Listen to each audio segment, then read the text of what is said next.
স্বাগত জানাচ্ছি অনলাইন ক্লাসে। আমি মোহাম্মদ ইমরান হোসেন, প্রভাষক, রসায়ন, খুলনা। শ্রেণী আলিম, প্রথম বর্ষ, বিষয় রসায়ন, প্রথম পত্র, অধ্যায় দ্বিতীয়। আজকের পাঠ শিরোনাম পরমাণুর ইলেকট্রন বিন্যাস।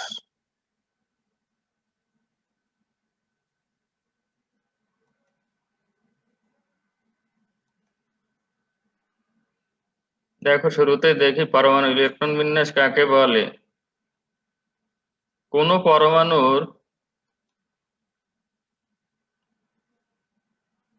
পরমাণুর নির্দিষ্ট সংখ্যক ইলেকট্রন ওই পরমাণুর বিভিন্ন শক্তি স্তরে স্থিত নির্দিষ্ট শক্তি স্তরে বিভিন্ন অরবিটাল নির্দিষ্ট নিয়মে সজ্জিত থাকে।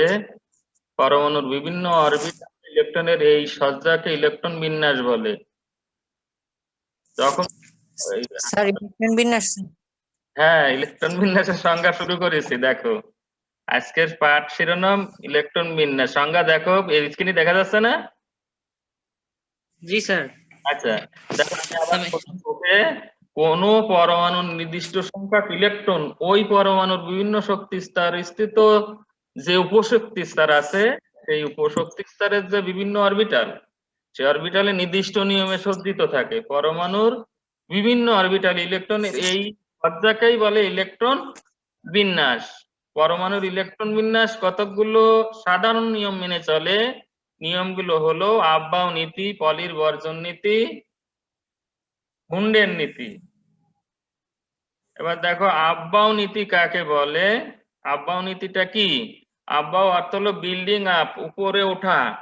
কোন মৌলের পরমাণুতে ইলেকট্রন সমূহ নিম্ন শক্তি স্তরে আগে প্রবেশ করে, পর্যায়ক্রমে উচ্চ শক্তি স্তরে প্রবেশ করে, এটা হলো আফবাও নীতি। এই নিয়ম অনুসারে প্রধান ও সহকারী কোয়ান্টাম সংখ্যার যোগফল, প্রধান কোয়ান্টাম সংখ্যা আমরা জানি n, সহকারী কোয়ান্টাম সংখ্যা l, এর যোগফলের মান দ্বারা অরবিটালের শক্তি নির্ণীত হয়। আফবাও নীতি অনুসারে অরবিটাল সমূহের শক্তি ক্রম, দেখো আমরা এরকম, দেখো 1s 2s 2p, এরকম 3s 3p 4s 3d, এইটাই হলো শক্তির ক্রম। কার কি অনুসারে? এটা আফবাও নীতি অনুসারে।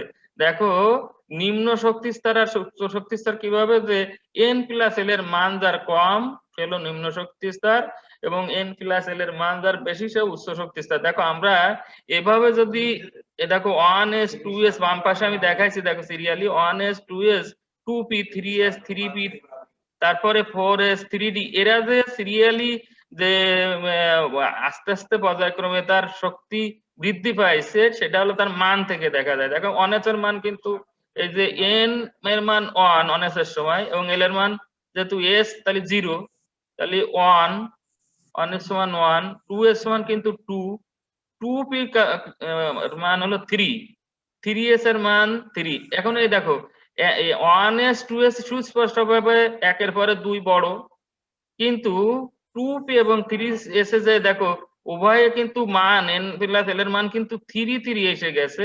সেক্ষেত্রে কার নিম্ন শক্তি ধরবো, কার উচ্চ শক্তি ধরবো? যেখানে n এর মান আর এসব ক্ষেত্রে n এর মান যার ছোট তার নিম্ন শক্তি স্তর, এবং n এর মান যার বড় সে উচ্চ শক্তি স্তর। দেখি 2p আর 3s, এর ভিতরে 2 হলো n এর মান কম, যেহেতু এটা নিম্ন শক্তি স্তর, কাজেই 2p হলো নিম্ন শক্তি স্তর 3s এর তুলনায়।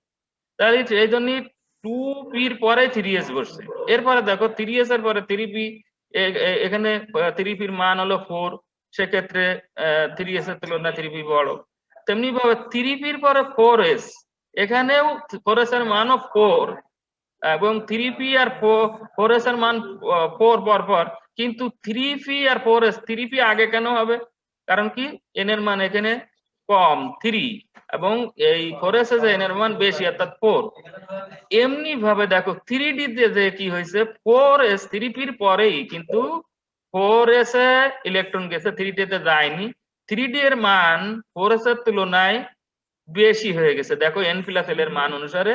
সেক্ষেত্রে দেখো 4s এর মান 4 প্লাস 0 সমান 4, এটা দাখেলে ছিল, এই নিয়মটা ছিল।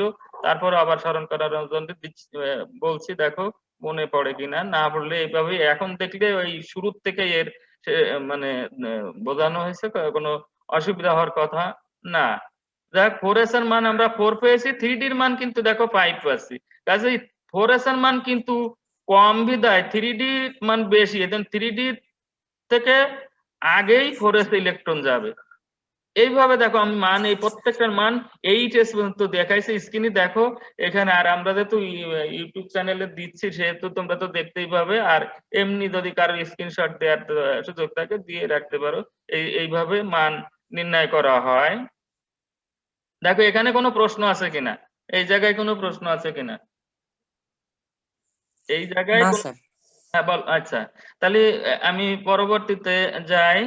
দেখো এখানে আমরা আব্বাও নীতিটার যেভাবে আমরা তৈরি করব, ওই সিলেক্ট করব এই যে 1s less than 1s greater than 2s 2p 3s, এই যে আমরা দেখাইছি এখানে আমরা এইটা আমরা কিভাবে আনবো। দেখো এইভাবে আমরা আনতে পারি, যেটা আমি আগে এই কত কোয়ান্টাম সংখ্যা, সহকারী কোয়ান্টাম সংখ্যা পড়াশোনার সময় এই ছবিগুলো দেখিয়েছিলাম।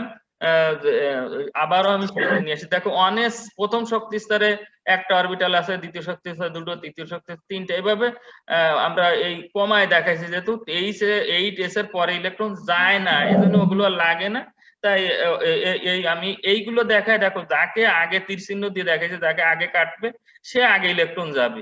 সেটা আরো একটু ক্লিয়ার করে ছবিতে দেখো, এই দেখো এরকম 1s আগে, তারপর 2s কাটা আছে, 2p, তারপরে 3s, এইভাবে কিন্তু করে এই যে আমরা শক্তির ক্রমটা এভাবে কিন্তু লিখতে পারি এই ছবি দিয়ে। এই ছবি এর আগেও দেখেছো, এবার আবারও আমি দেখলাম। যদি এখানে তো কোনো প্রশ্ন আসছে কিনা দেখো, কোনো কিছু প্রশ্ন আসে কিনা, না থাকলে আমি পরবর্তী স্লাইডে যাই। আচ্ছা দেখো, দেখো আমরা এবার আসলে এই আব্বাও নীতি অনুসারে কয়েক 1 থেকে 30 পর্যন্ত মৌলের ইলেকট্রন বিন্যাস আমি দেখাইছি। এটা আসলে লিখতে অনেক সময় লাগে, তবু আমি দেখো এই ইলেকট্রন বিন্যাস 1 থেকে 30 পর্যন্ত মৌল, অর্থাৎ প্রথম মৌল হলো হাইড্রোজেন, 30তম মৌল হলো জিঙ্ক। এইখানে আমি ইলেকট্রন বিন্যাস দেখাইছি। এইখানে হলো তোমার প্রশ্ন যত, এখানে ওই যে সেদিনকে সেই 2 8 8 এবং 2 18 32 50 এইভাবে 2 8 18 32 50 এই যে সিরিয়াল, এখান থেকে সহজে বোঝা যাবে। দেখো আমরা হাইড্রোজেনের ইলেকট্রন এভাবে কিন্তু তোমরা এই যে জানি বলে রেখে দিলে হবে, তোমার বাসায় কিন্তু এই জিনিসগুলো প্র্যাকটিস করতে হয়, ইলেকট্রন বিন্যাস গুলো প্র্যাকটিস করতে হয়। 19টা মৌল আমি গতদিন দেখাইছিলাম, 19টা মৌল ব্যতিক্রম আছে, আর এমনি এই 30টার মধ্যেই কিন্তু 2টা ব্যতিক্রম ইলেকট্রন বিন্যাস আছে, আব্বাও নীতির ব্যতিক্রম ঘটায়, কারণ অধিক স্থিতিশীলতার অর্জনের উদ্দেশ্যে এই ব্যতিক্রমটা ঘটে, যেমন ক্রোমিয়াম আর কপার। তো যাই হোক, হাইড্রোজেন দেখো 1s1, হিলিয়ামের 1s2, লিথিয়ামের 1s2 2s2, 2s1, লিথিয়ামের 3টা ইলেকট্রন, বেরিলিয়ামের এরকম 4টা। দেখো এখানে আমরা কার্বন নাইট্রোজেন সব ইলেকট্রন বিন্যাস যে, এবার আমরা দেখো এই যে নিয়নে দেয় কিন্তু 2, এবং প্রথম সালে 2টা, দ্বিতীয় সালে কিন্তু 8টা। এরপরে দেখো এই যে তোমার প্রশ্ন এখানে আসতেছে যে সোডিয়ামের ক্ষেত্রে 1s2 2s2 2p6 3s1, তাহলে প্রথম সালে 2টা গেছে, দ্বিতীয় সালে দেখো 8টা। এরপরে কিন্তু এই সোডিয়ামের ক্ষেত্রে আর যে 2p-র পরে 2d অরবিটাল কিন্তু নেই, কারণ n এর মান 2 এর জন্য কোনো d অরবিটাল নেই বলে 2d অরবিটাল এখানে অসম্ভব। কিন্তু পরবর্তী অরবিটাল তাহলে 3s এ একটা ইলেকট্রন গেছে, সেক্ষেত্রে আমার ইলেকট্রন বিন্যাস কিভাবে দেখাবো, যদি আমি বোর নীতি অনুসারে দেখাই 2 8 1, এখানে কিন্তু বোর নীতি অনুসারে ইলেকট্রন, এখানে কিন্তু বোরের নীতি অনুসারে যে কক্ষপথ ইলেকট্রন সংখ্যা 2 8 18 32, 2n² সংখ্যা, 2n² ফর্মুলায় যেটা প্রধান শক্তি স্তরে যে কয়টা ইলেকট্রন যেতে পারে সেটা হলো 2n² সংখ্যক ইলেকট্রন যেতে পারে। সেই জন্য 2, 8, তারপরে 18, 32 এইভাবে প্রথম শেলে 2টা, দ্বিতীয় শেলে 8টা, তৃতীয় শেলে 18টা, চতুর্থ শেলে 32টা এইভাবে ইলেকট্রন যায়। তাই সেক্ষেত্রে এই যে আব্বাও নীতি অনুসারে আমরা যখন ইলেকট্রন বিন্যাস করব সেক্ষেত্রে কিন্তু 288 এটা সেটা তোমার এই শক্তির ক্রম অনুসারে আমরা যেহেতু বসাচ্ছি সেহেতু 288 কখন আছে এই দেখো, এই যে এই ফসফরাস গেল, সিলিকন, অ্যালুমিনিয়াম, এই সবগুলোর ইলেকট্রন বিন্যাস তোমরা যেহেতু দাখিলে ছিল তোমাদের করেছো এবং এখন দেখলে মনে পড়তেছে কিনা খেয়াল করে দেখো। তো এখানে ফসফরাসের কিন্তু এই 15টা ইলেকট্রন, এখানে 1s2, 2s2, 2p6, 3s2, 3p3, তাহলে মোট 15টা ইলেকট্রন এখানে। এখানে প্রথম শেলে 2টা, তারপরের শেলে 8টা, তারপরের শেলে কিন্তু 5টা। এমনি ভাবে দেখো, হ্যাঁ বলো। 5টা স্যার। জি স্যার। হ্যাঁ, এখন দেখো ক্লোরিনের ক্ষেত্রে যে 7টা, কিন্তু আর্গনের ক্ষেত্রে যে দেখো এই যে 1s2, 2s2, 2p6, 3s2, 3p6, এখানে কিন্তু কি দাঁড়ালো যে আর্গনের শেলে 2টা, তাহলে 288 দাঁড়ালো কিন্তু এখানে 288 দাঁড়াইছে আর্গনের ক্ষেত্রে।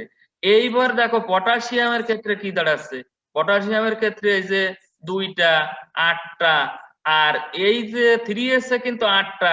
এখানে কিন্তু আসলে ইলেকট্রন কয়টা হওয়ার কথা ছিল, ওই যে 9টা, আর বাকি আছে এই পর্যন্ত 10টা, এই যে 1s2, 2s2, 2p6, এখানে কিন্তু 10টা, কিন্তু আর 9টা ইলেকট্রন আমার আছে। এই 9টা ইলেকট্রন আমি ভাগ করব, এখানে আমি ইচ্ছে করলে এই পি তে তার 7টা দিতে পারবো না। পিতে আমার কয়টা যাবে সর্বোচ্চ, 6টা, তাই না? সর্বোচ্চ কয়টা যাবে, 6টা না?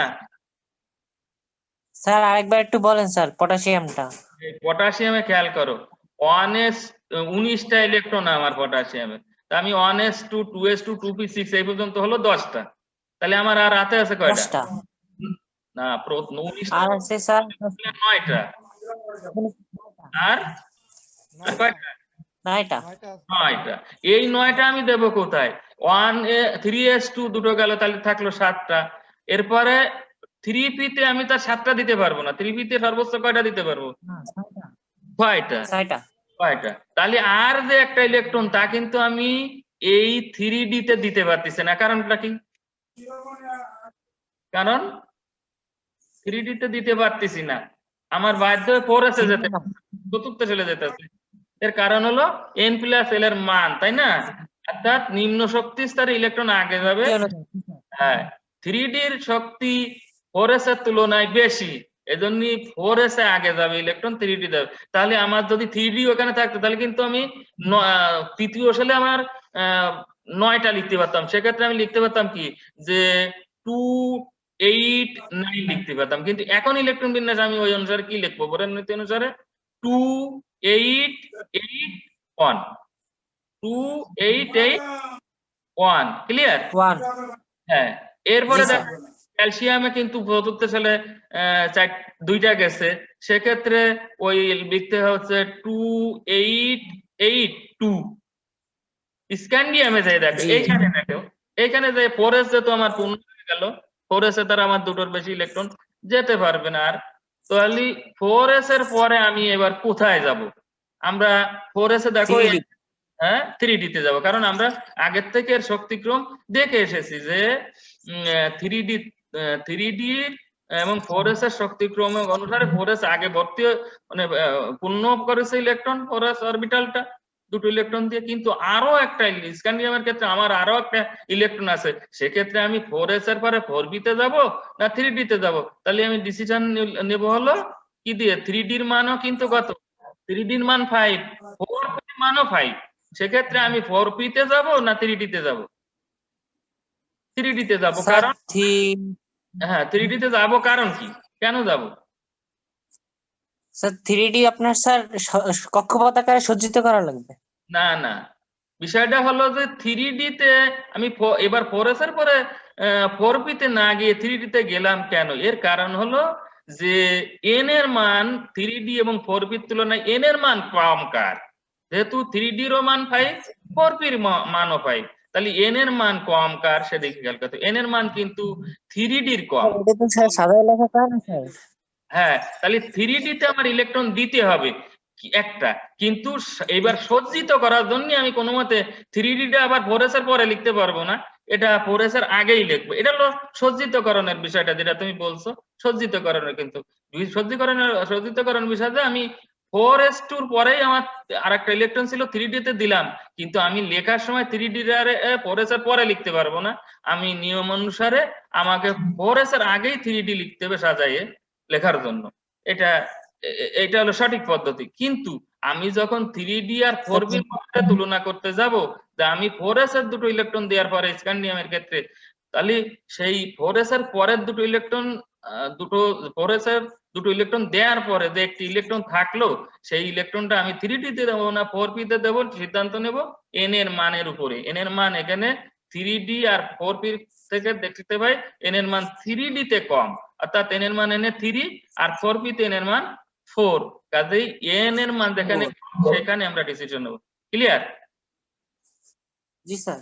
আচ্ছা, আচ্ছা, এরপরে দেখো আমরা এই টাইটানিয়াম গেলাম, ভ্যানাডিয়াম গেলাম, ক্রোমিয়াম, এইখানে যে ব্যতিক্রম হয়েছে কেন?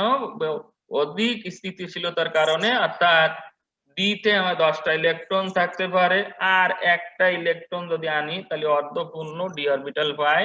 সেক্ষেত্রে 4s পূর্ণটাতে 3D রে পূর্ণ করে 4s অর্ধপূর্ণ হলো, ডিও অর্ধপূর্ণ হলো। এই অর্ধপূর্ণ অবস্থায় ওই ক্রোমিয়াম পরমাণুটি অধিক স্থিতিশীলতা অর্জন করে বিধায় 3D তে 4টে না গিয়ে 5টি ইলেকট্রন যায় ক্রোমিয়ামের ক্ষেত্রে, এই ব্যতিক্রমটা এখানে আছে। তারপর দেখো ম্যাঙ্গানিজ। তবে একটা জিনিস, এই যে ইলেকট্রন বিন্যাস গুলো কিন্তু স্ক্যান্ডিয়াম থেকে জিঙ্ক পর্যন্ত কিন্তু একটা পদ্ধতি আমি দেখালে বলেছিলাম, আবার তোমার স্মরণ করা দিচ্ছে। দেখো স্ক্যান্ডিয়াম থেকে জিঙ্ক পর্যন্ত 30 21, 22, 23, 24, 25, 26, 27, 28, 29, 30 এইভাবে।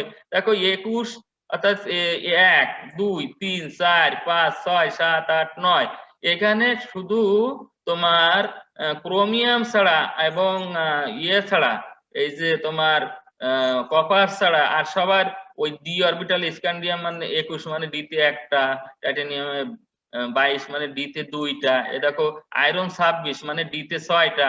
এইভাবে মনে রাখলে কিন্তু ইজি, তোমার যে কোনো জিনিস ওই মুখস্থ না করে হঠাৎ করে ওর দিকে যে আমার ভুল গেল না সঠিক হলে বোঝা যায়। কিন্তু যেমন নিকেলের 28টা ইলেকট্রন, তাহলে অবশ্যই ডি তে 8টা, জিঙ্কে 30টা ইলেকট্রন, তাহলে 3D তে 10টা ইলেকট্রন। এভাবে কিন্তু মনে রাখার একটা সুবিধা আছে। যাক, তো আয়রনের ইলেকট্রন, ম্যাঙ্গানিজ আয়রনের ইলেকট্রন বিন্যাস দেখো 1s2 2s2 2p6 3s2 3p6 3d 3d6 4s2, তার মানে 4s2 পূর্ণর পরে আর 6টা ইলেকট্রন আমরা 3d তে দিছি। এমনি ভাবে নিকেল, কোবাল্ট, নিকেল পর্যন্ত আমরা একই নেমে যাই। কপারে যায় দেখো এখানে কি হয়েছে, কপারে কিন্তু আলটিমেটলি নিকেলে যেহেতু 3d8, তাহলে কপারও 3d9 হওয়ার কথা ছিল। সেক্ষেত্রে 4s থেকে একটা ইলেকট্রন নিয়ে 3d তে একটি করে পূর্ণ অরবিটাল করে অধিক স্থিতিশীলতা অর্জনের উদ্দেশ্যে কপারে 3d10 অর্থাৎ 3d তে 10টি ইলেকট্রন প্রবেশ করে। এমনি ভাবে দেখো এই 1s2 2s2 2p6 3s2 3p6 3d10 4s2, এই এভাবে হলো জিঙ্কের ইলেকট্রন বিন্যাস। এরপরে আমি সেদিন তোমাদের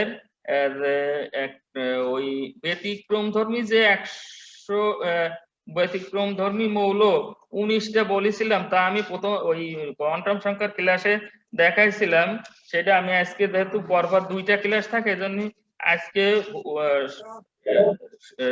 সাজাইনি, তবু আমি মুখে বলে দিচ্ছি এই মৌলগুলোর নাম আর কি, আমি মুখে বলে দিচ্ছি ব্যতিক্রম ধর্মী মৌলগুলোর নাম বলে দিচ্ছি মুখে। দেখো এখানে দেখো ক্রোমিয়াম, কপার, তারপরে niobium, molybdenum, ruthenium, rhodium, palladium, silver, lanthanum, সেভিরিয়াম, সিই আর কি, তারপরে gadolinium, platinum, gold, actinium, thorium, protactinium, তারপরে ইউরেনিয়াম, নেপসুনিয়াম, কুরিয়াম। এই যে 19টা মৌল, এদের ইলেকট্রন বিন্যাসে আব্বাও নীতির তুলনায় একটু ব্যতিক্রম ধর্মী রয়েছে, এটা আমি এই সময়ের অভাবে দেখাইনি। আর এক কোনো অন্য সামনে যদি ক্লাস থাকে তাহলে সেই ক্লাসে আবার এই সেটটুকু আমি তোমাদের শুরুতে দেখা দেবো যে তাদের ইলেকট্রন বিন্যাস কোথায় ব্যতিক্রম রয়েছে। তাহলে আমরা যেহেতু আজকে দেখতে পেলাম ক্রোমিয়াম এবং কপার এর এই 1 থেকে 30 পর্যন্ত এই দুটো মৌলর ব্যতিক্রম ধর্মী ইলেকট্রন বিন্যাস রয়েছে। এরপরে দেখো, আচ্ছা বলো এখানে কোনো প্রশ্ন থাকলে বলো। নাই স্যার। আচ্ছা, থ্যাংক ইউ। তাহলে তোমার সেই সমস্যার সমাধান হয়েছে যে এতদিন যে এটা মাথায় জি স্যার, বুঝছি। আচ্ছা, তারপর স্যার একটা হলো বোর অনুযায়ী 2n স্কয়ার, হ্যাঁ একটা হলো বোর অনুযায়ী 2n স্কয়ার, আর একটা হলো আউটবাউনিক অনুযায়ী, হ্যাঁ হলো হ্যাঁ, ভিন্ন।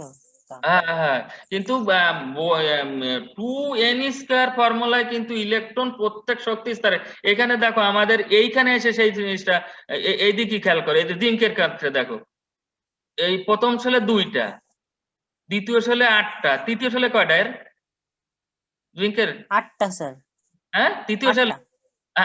আবার বলে 8টা। 8টা। তৃতীয় সালে তাকায় দেখো কয়টা? ও স্যার, তাহলে 18টা স্যার, 18টা। 18টা। এইবার হয়েছে কথাটা ক্লিয়ার হয়েছে। তাহলে দেখা জিঙ্কে যে এইটা ফুলফিল হয়েছে, কারণ আমার 3d অরবিটালে পুরো ইলেকট্রন 10টা হয়ে গেছে, অর্থাৎ তৃতীয় সালে আমার 3টা উপশক্তি স্তর রয়েছে, এস উপশক্তি স্তর, পি উপশক্তি স্তর, ডি উপশক্তি স্তর। জিঙ্কের ক্ষেত্রে আমার এই 3টে উপশক্তি স্তরই ইলেকট্রন দ্বারা পূর্ণ আছে, কাজে আমার এখানে কিন্তু 18টা ইলেকট্রন ওই 2n² ফর্মুলা অনুসারে আমরা পেয়ে গেছি এই জায়গায়। ক্লিয়ার? জি স্যার। জি। আচ্ছা, আচ্ছা দেখো এবার আমরা আরেকটা নীতির কথা বলি। এখানে আমি তোমাদের এইখানে সরাসরি একটা মাথায় বুদ্ধি খাটিয়ে প্রশ্ন ইনডাইরেক্ট দিয়েছি, তুমি জিজ্ঞেস করবো যখন তখন বলবো। খেয়াল করে দেখো এইটা কি পলির, আসলে ইংরেজিতে হলো পাউলি, হ্যাঁ, পাউলির বর্জন নীতি বা পলির বর্জন নীতি। এটা নীতিতে কি বলা আছে দেখো, কোন পরমাণুতে তোমরা দেখো এই বই কিন্তু যেমন নাগের বই, তারপরে প্রফেসর ডক্টর সৈয়দ মোহাম্মদ ইকবাল মুইজ, নাম কি বলেছি? প্রফেসর ডক্টর সৈয়দ মোহাম্মদ ইকবাল মুইজ, এই লেখকের বই। ইকবাল মুইজ, ডক্টর ইকবাল মুইজ, আবার হারুন আর রশিদ, ওয়াহিদুজ্জামান, আতিকুর রহমান, এই 4জন লেখকের বই, একটা বই আছে। এই দেখো তোমরা এই যা আমার হাতে দেখতে পাচ্ছ কিনা, এই বইটা, এই বইটা তোমরা যদি সংগ্রহ করতে পারো, অনেক ওই নাগের বইতে যেগুলো জটিল করে ফেলাইছে সেগুলো অত্যন্ত সহজ আকারে এই মইজউদ্দিন লিখেছে, কিন্তু উনার কিছু প্রিন্টিং মিস আছে। সেইটা যদি এই বর্তমান আমার এটা এই বইটা দিয়েছিল অনেক আগে, এই বইটা দেখতে পাচ্ছি যে সম্ভবত এই সংস্করণটা তোমার 18 সালের সংস্করণ, অর্থাৎ 18 সালে দিয়েছিল এই বইটা। তাতে অনেক ভুল কিছু ভুল আছে, কিন্তু সেই ভুলটা যে সরলতা এটার বেশি, মানে যেটা নাগের বইতে অত্যন্ত জটিল করে ফেলেছে যে জিনিসগুলো, সেই জিনিসগুলো কিন্তু ইনি সহজ আকারে আনিছে। আর এই 20 সালে যদি উনি, হ্যাঁ, মাহবুব হাসান লিঙ্কন স্যার। লিঙ্কনের না বাবা, আমি বলছি বইটার নাম শোনো, ডক্টর সৈয়দ মোহাম্মদ ইকবাল মুইজ। ইকবাল মুইজ, ইনার বইটা অত্যন্ত সহজ সরল ভাবে ওই তোমার নাগের বইতে, লিঙ্কন ইনাদের বই তো ছাড়াই গেছে নাগের বই, কিন্তু নাগের বইতে যে গুলো জটিল করেছে সেইটা সরল সরল করেছে ইকবাল মুইজির বইতে। আমি বুঝাতে পারছি কিনা? জি স্যার। হ্যাঁ, এই বইটা যদি তুমি কেনো তাহলে 20 সালে যদি ওনার এই কিছু প্রিন্টিং মিস আছে, এই মিস গুলো যদি উনি সেরে থাকে তাহলে তোমাদের জন্য এই বইটা অত্যন্ত ভালো হবে। আমি আমি ওনাকে বলবো যে আর একটা বই, এই 20 সালের একটা বই আমাকে দিতে, তাহলে তোমাদের বলতে পারবো যে কোথাও ভুল আছে কিনা।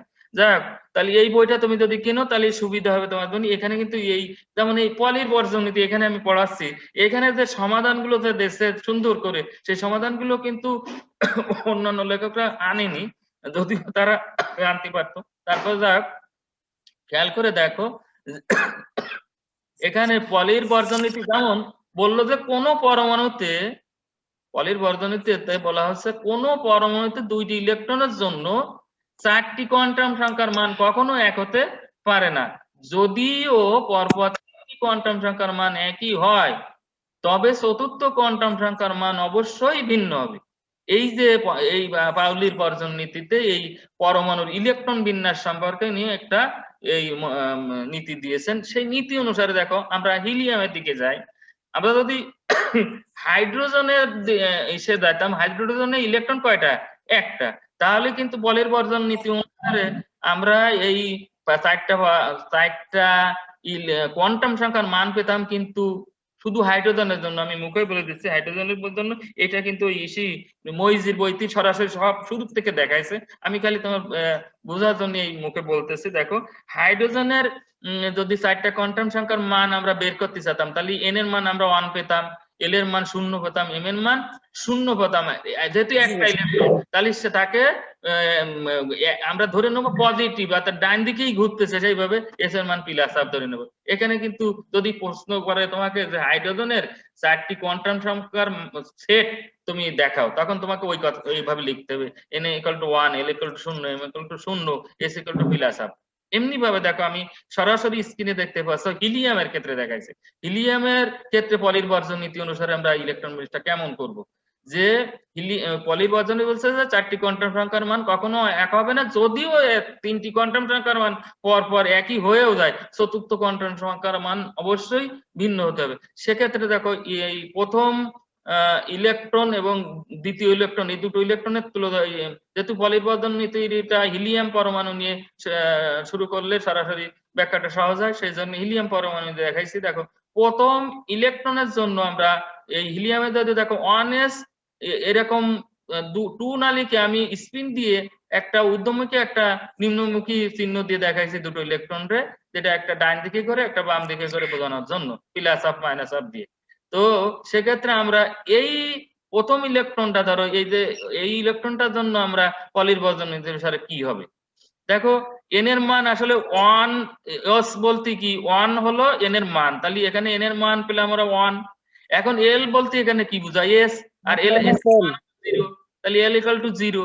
আর যখন এল এর মান 0, তখন এম এর মানও 0। আর এই ইলেকট্রনটা যখন স্পিন হিসাবে আমরা কোয়ান্টাম সংখ্যা দেখাবো, স্পিন কোয়ান্টাম সংখ্যা এস দেখাবো, তখন অবশ্যই তাকে ঊর্ধ্বমুখী যদি হয় তাকে আমরা পজিটিভ দিয়ে দেখাতে পারি। তাহলে পজিটিভ, অর্থাৎ S equal to plus half দিয়ে দেখাতে পারি। তাহলে দেখো, দ্বিতীয় ইলেকট্রনের জন্য যদি আমরা এই 4টি কোয়ান্টাম সংখ্যার মান বের করতে যাই, সেক্ষেত্রে দেখো এই 1s এ n এর মান 1, তারপরে s যেহেতু l এর মান 0, এখানে l এর মান 0 যেহেতু, তাহলে m এর মানও 0। এখন দেখো এই s এ যায় কিন্তু অবশ্যই মাইনাস হাফ লিখতে হবে, কারণ আমার একই অরবিটালে দুটো ইলেকট্রন সবসময় বিপরীতমুখী ঘূর্ণন অবস্থায় থাকে। একটা যদি ঘড়ির কাঁটার দিকে করে, আমরা গতকালকে দেখেছিলাম, আর একটা ঘুরে ঘড়ির কাঁটার বিপরীত দিকে। সেক্ষেত্রে দেখো S equal two minus half. তাহলে দেখা যাচ্ছে যে এই পরপর 3টি কোয়ান্টাম হিলিয়ামের ক্ষেত্রে পরপর 3টি ইলেকট্রনের প্রথম ইলেকট্রনের জন্য, অর্থাৎ দুটি ইলেকট্রনের জন্য পরপর 3টি কোয়ান্টাম সংখ্যার মান কিন্তু একই হয়েছে, কিন্তু চতুর্থ কোয়ান্টাম সংখ্যার মান কিন্তু এখানে যে ভিন্ন পেয়েছি আমরা। এখন দেখো, আমরা একটু প্রশ্নের দিকে যাই, যে তুমি যদি আমরা এরকম একটা প্রশ্ন করলাম যে ধরো কার্বনের এই উদাহরণটা বোঝার জন্য, আরো ভালোভাবে বোঝার জন্য আর একটা উদাহরণ দিয়েছি সামনে। দেখো নিচে কার্বনের 6টা ইলেকট্রন আছে আমরা জানি, তাই না? তাহলে 6টা ইলেকট্রনের জন্য কোয়ান্টাম সংখ্যার সেট কি হবে? দেখো আমি একটু এখানে দিয়ে দিছি। দেখো প্রথম 5টা আমি দেখাইছি,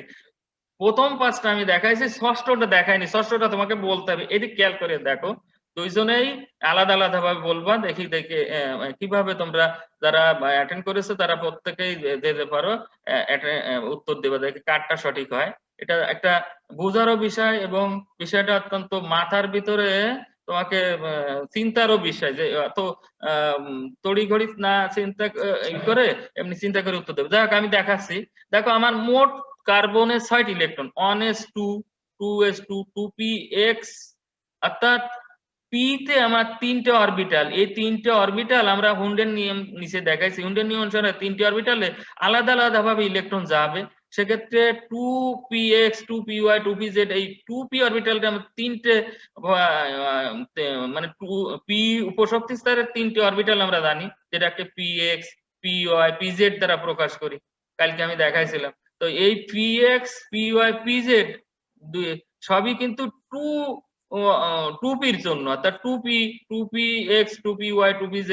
যেহেতু আমার ইলেকট্রন মোট 6টা, তা 1s এ দুইটা দিছি, 2s এও দুইটা দিছি, কিন্তু 2p তে যে এইখানে যে হলো আমার ইলেকট্রন দিছি x এ একটা, p তে একটা, আলাদা আলাদা অরবিটাল, কিন্তু 2px একটা অরবিটাল, 2py আর একটা অরবিটাল, 2pz অরবিটাল, যদিও দ্বিতীয় শেলেরই 2p p অরবিটালই, কিন্তু p তেই তিনটি অরবিটাল রয়েছে, অর্থাৎ p শক্তি স্তরকে হ্যাঁ মানে আমার সময় সংকেত দিচ্ছে, অল্প সময় আছে, দেখ। তো দেখো খেয়াল করে, তাহলে আমার প্রথম ইলেকট্রনের জন্য আমি কি পাবো, দেখো এই যে প্রথম ইলেকট্রন বলতে 1s এর মাথার পরে যে দুটো, তার সেই প্রথমটা এবং দ্বিতীয়টা, এই মান কিন্তু এই প্রথমটার মান হিলিয়ামের মতোই এস হাফ এবং S minus half, plus half এবং মাইনাস হাফ দিয়ে প্রথম দ্বিতীয় ইলেকট্রনের ক্ষেত্রে পেয়েছি। তৃতীয় ইলেকট্রনের ক্ষেত্রে দেয় কি হলো, তৃতীয় ইলেকট্রন বলতে 2s এর মাথায় যে দুটো ইলেকট্রন আছে দেখো, তাহলে 2s এর ক্ষেত্রে n এর মান এখানে আমার তৃতীয় ইলেকট্রন আর কি, তৃতীয় ইলেকট্রন 2s এ যাই পৌঁছাইছে, সেক্ষেত্রে n এর মান কিন্তু আমার 2s যেহেতু, তাহলে n এর মান কত 2, l এর মান কিন্তু যেহেতু s তাহলে 0, আর যেহেতু l এর মান 0 তাহলে m এর মানও এই জায়গায় 0, কিন্তু যেহেতু প্রথম ইলেকট্রনটা আমরা ধরেছি তাহলে s এর মান এনে প্লাস হাফ ধরবো। চতুর্থ ইলেকট্রনের ক্ষেত্রেও কিন্তু ওই সেই 2s এ গেছে যে ইলেকট্রনটা, সেক্ষেত্রেও কিন্তু n এর মান 2, l এর মান 0, m এর মান 0, s এর মান এক্ষেত্রে আমরা মাইনাস হাফ ধরবো।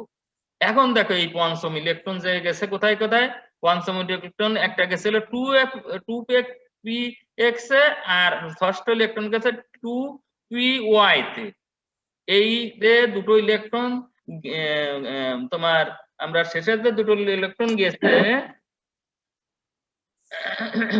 শেষের যে ইলেকট্রন দুটো গেছে, এখন আমরা সে তার এই চারটি কোয়ান্টাম সংখ্যার যে সেট, এই সেটটা কি হবে, দেখো পঞ্চম ইলেকট্রনের জন্য n এর মান 2, l এর মান 1, m এর মান -1, যেহেতু l এর মান 1 যদি হয় তাহলে m এর মান পাবো -1 0 +1 এরকম পাবো, তাহলে আমি m এর মান যেহেতু -1 দিয়ে শুরু করেছি, -1 দিতে পারি, l এর মান 1 হলে, তাহলে m এর মান -1, s এর মান +1। এখন হলো প্রশ্ন, এই যে 2py তে যে ইলেকট্রন গেছে, সেক্ষেত্রে ষষ্ঠ ইলেকট্রন এই 2py তে এই ষষ্ঠ ইলেকট্রনের এই সেটের মান কি হবে সেটা আমাকে বলো। স্যার ষষ্ঠ ইলেকট্রন হবে স্যার n এর মান কত? 2 স্যার, n হ্যাঁ n2, হ্যাঁ l হবে n-1, n-1 equals to 1, n এর মান কত? l এর মান n এর মান হলো 1 স্যার, l এর 1, মান, হ্যাঁ, আর m এর মান m এর মান স্যার 0, আচ্ছা 0, তাহলে তোমার s এর মান কত? s এর মান sir half sir, plus half. হ্যাঁ রাইট, প্লাস হাফ। এই ত্রুটিগুলো কিছু কিছু বইতে লিখেছে, মানে কিন্তু মাইনাস হাফ বলে ফেলাইছে, কিন্তু আসলে ইলেকট্রন আছে একটা। মেহরাব হয়েছে, ওর উত্তরটা হয়েছে মেহরাব? আর তোমরা আর যারা জয়েন করছো, হ্যাঁ হয়েছে ওর উত্তর? মানে আছে? প্লাস হাফ হবে। হ্যাঁ, এস এর মান মাইনাস হাফ হবে না প্লাস হাফ হবে ষষ্ঠ ইলেকট্রনে? আচ্ছা আচ্ছা, তাহলে আপনি এটা সেট কনফার্ম করে দেখেন। হ্যাঁ ঠিক আছে, প্লাস হাফ হবে তাই না? Plus plus half. Half, plus half. আচ্ছা, তো ঠিক আছে। তো এইভাবে যদি আরো তোমাদের চাই যে ধরো এমনি ভাবে লিথিয়ামের ইলেকট্রনের কোয়ান্টাম সংখ্যার সেট চাই, তারপরে যে কোনো মৌলের কোয়ান্টাম সংখ্যার সেট যদি চাই, এবং এরকম প্রথম ইলেকট্রন দ্বিতীয় ইলেকট্রন, হয়তো মেডিকেলের প্রশ্নে দেখেছি এভাবে সেট দেখায় যে নাইট্রোজেনের সপ্তম ইলেকট্রনটির সেট দেখাও, লিথিয়ামের তৃতীয় ইলেকট্রনটির সেট দেখাও, সেক্ষেত্রে ওই চারটা অপশন দিয়ে থাকে, সঠিক উত্তরটা এইভাবে, এই জ্ঞান এখানকার যে এই ধারণাটা যদি তোমার থাকে তাহলে তুমি ভালোভাবে উত্তর দিতে পারবে। দেখো হুন্ডের নিয়ম আমি হুন্ডের নিয়মের ক্ষেত্রে দেখো সমশক্তি সম্পন্ন ইলেকট্রন গুলো সম্ভাব্য সর্বাধিক অযুগ্ম অবস্থায় প্রবেশ করে এবং একই স্পিন যুক্ত থাকে। যেমন দেখো নাইট্রোজেনের ইলেকট্রন বিন্যাস আমরা হুন্ডের নিয়ম অনুসারে 1s এই বিপরীত স্পিন টু 1s2 2s2 এরপরে ওই আগেই যেটা দেখালাম যে সেটাই হলো হুন্ডের নিয়ম অনুসারে এখানে আবার দেখাইছি। দেখো এই যে 2px1 2py1 2p যেটা এটাও অর্ধ তীর চিহ্ন আকারেই দেখাইতে হবে। এই যে এখানে এভাবে সমশক্তি সম্পন্ন বলতে কি বোঝায়? 3টি p অরবিটাল দ্বারা সমশক্তি সম্পন্ন, 5টি d অরবিটাল দ্বারা সমশক্তি সম্পন্ন, 7টি f অরবিটাল সমশক্তি সম্পন্ন। এই এরা হলো একই সাথে যখন থাকে p অর্থাৎ p অরবিটালের যে 3টি b শক্তি স্তরের যে 3টি অরবিটাল আছে তাদের শক্তি সমান। d অরবিটালের d উপশক্তি স্তরে যে 5টি অরবিটাল আছে তার শক্তি সমান। f উপশক্তি স্তরে যে 7টি ইলেকট্রন আছে তা আর শক্তি তাদের শক্তি পরস্পর সমান, এই জন্য এদেরকে সমশক্তি সম্পন্ন বলা হচ্ছে। দেখো হুন্ডের নিয়ম অনুসারে এখানে আমি দেখাইছি। দেখো এই যে তোমার নাইট্রোজেনের ইলেকট্রন বিন্যাস দেখো 1s2 2s2 2px1 2p1 2pz1 সাধারণ পদ্ধতিতে আমরা এরকম দেখাই, কিন্তু বক্সের মতো যদি দেখায় দেখো এরকম 1s2 2s2 2p1 2pz1 2py1 2pz1 এরকম বক্সের মতো যেমন দেখানো হয় এভাবে বক্সের পদ্ধতিতেও দেখানো যায়। ঠিক আছে, কিন্তু তুমি এই দেখো এই যে হুন্ডের নিয়মে যে নাইট্রোজেনের 3টা ইলেকট্রন আছে, এই 3টা ইলেকট্রন পিতে আছে, 7টা ইলেকট্রনের পিতে আছে 3টা। এই 3টে তুমি ইচ্ছে করলে এরকম দিতে পারো না। এই দেখো ভুল পদ্ধতিটা নিচেই দেখানো আছে। দেখো তুমি ইচ্ছে করলে এই যে 3টে ইলেকট্রন 2px এ তুমি 2টা দিয়ে দিলে আর একটা দিলে 2py তে এরকম দিয়ে এখানে শূন্য রাখলে একটা, এটা কিন্তু হুন্ডের নিয়ম অনুসারে ইলেকট্রন বিন্যাস হবে না। সঠিক পদ্ধতি হবে এই হ্যাঁ হ্যাঁ বলো। অরবিটাল কি হুন্ডের নিয়ম মানে? সবটাই মানে না, যেটা যেটা মানে, যেমন 1s অরবিটাল তার হুন্ডের নিয়ম মানছে না, 2s অরবিটাল হুন্ডের নিয়ম মানছে না। এটা দেখো আমি ওইখানে লিখে দিছি যে এস অরবিটালের জন্য হুন্ডের নিয়ম নীতি প্রযোজ্য নয়, এটা লিখছি। এবং সব মৌলই যেমন ধরো নিয়ন কিন্তু মোট 10টা ইলেকট্রন, এখানে কিন্তু হুন্ডের নিয়ম মানতেছে না নিয়ন, কিন্তু নাইট্রোজেন অক্সিজেন এই যে অক্সিজেন দেখাইছে অক্সিজেন এরা হুন্ডের নিয়ম মানে। ঠিক আছে, জি স্যার। আচ্ছা এরপরে দেখো আমি মূল্যায়নের জন্য কয়েকটা প্রশ্ন দিছি যে ইলেকট্রন বিন্যাস কাকে বলে, আব্বাও নীতিটি ব্যাখ্যা করো, পাওলির বর্জন নীতিটি লিখো, হুন্ডের নীতিটি ব্যাখ্যা করো। হ্যাঁ, এরপরেও তোমাদের ওই যে যেটা বললাম যে ডক্টর ইকবাল মইজির বইতে দেখবে এই কোয়ান্টাম সংখ্যার সেট, এখানে তুমি অনেকগুলো উত্তর সহজেই পাবে। এই সেট গুলো তুমি বাসাতে যখন এই আবার বই দেখবে তো দেখলে সে নাগের বই দেখো যে বই দেখো তুমি আবার বারবার প্র্যাকটিস করে দেখবা ওই যে কোয়ান্টাম সংখ্যার যে সেট, এই প্রশ্নটা কিন্তু ক্রিটিক্যাল প্রশ্ন আসে মেডিকেল ইঞ্জিনিয়ারিং এই প্রশ্নগুলো বা বিশ্ববিদ্যালয় ইউনিভার্সিটিতে ভর্তির সময় কেমিস্ট্রি অংশে এই যে প্রশ্নটা দেয় সেট যেটা, এটা কিন্তু অনেক সময় ছাত্ররা ভুল করে বসে। এইটা যাতে প্র্যাকটিস করলে বাসায় যদি তুমি ভালো করে প্র্যাকটিস করো তাহলে এই সম্পর্কে ভালোভাবে। ধন্যবাদ সবাইকে, ভালো থাকো, সুস্থ থাকো।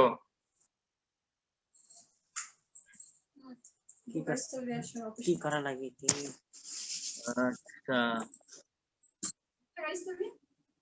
কি গাড়ি সার্ভিস